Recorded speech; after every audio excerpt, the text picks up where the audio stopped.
નમસ્કાર દર્શક મિત્રો, આપ જોઈ રહ્યા છો Banas crime 24 news Gujarati channel. હવે જોઈએ આજના મુખ્ય સમાચાર। ડીસા પાટણ હાઈવે પર ચોરીના બાઇક સાથે ઝડપાતા આરોપીઓ 5 ચોરીનો ભેદ ઉકેલાયો। ડીસા દક્ષિણ પોલીસ શહેરમાં ચોરી, લૂંટ, મારામારી કરતા શખ્સો સામે કડક કાર્યવાહી હાથ ધરવામાં આવી છે, જેને લઈ અસામાજિક તત્વોમાં ફફડાટ વ્યાપી જવા પામ્યો છે। દક્ષિણ પોલીસ સ્ટેશનના પીઆઈ VM ચૌધરી સહિત પોલીસ સ્ટાફ દ્વારા સતત પ્રયત્નશીલ બની અસામાજિક પ્રવૃત્તિઓને અટકાવવા માટે પ્રયાસ કરી રહ્યા છે। ત્યારે ડીસા પાટણ હાઈવેથી વિરેન પાર્ક જવાના રસ્તા પરથી ચોરીના બાઇક સાથે કુખ્યાત આરોપીને ઝડપી પાડતા 5 જેટલા ચોરીના ભેદ ઉકેલાયા છે। ડીસા, મહેસાણા અને ઊંઝામાંથી રૂપિયા 6.24 લાખની અલગ અલગ 5 ચોરીનો ભેદ ઉકેલવામાં સફળતા મેળવી છે। આરોપી બાઇક, એક્ટિવા, સોનાની ચેન સહિતની ચોરીઓમાં સડોવાયેલા હોવાનું પોલીસ સૂત્રોએ જણાવ્યું હતું।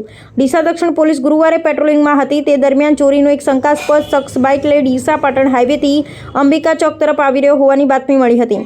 આથી પોલીસે વોચ ગોઠવી કુખ્યાત આરોપી Hiteshpuri બાબુપુરી ગૌસ્વામીને bike number GJ09CE09339 bike સાથે ઝડપી લઈ તેની પૂછપરછ કરતા બાઇક ચોરીનું હોવાનું જાણવા મળ્યું હતું। આથી તેને પોલીસ સ્ટેશને લાવી વધુ પૂછપરછ કરતા 6.24 લાખના મુદ્દામાલની ચોરીનો ભેદ ઉકેલ્યો છે।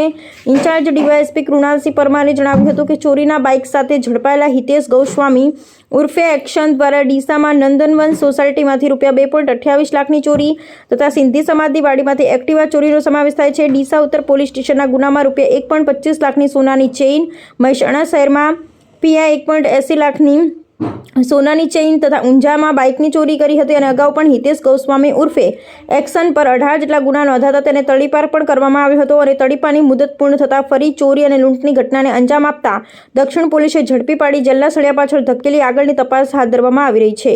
અહેવાલ હરેશ ઠક્કર, ડીસા, બનાસકાંઠા।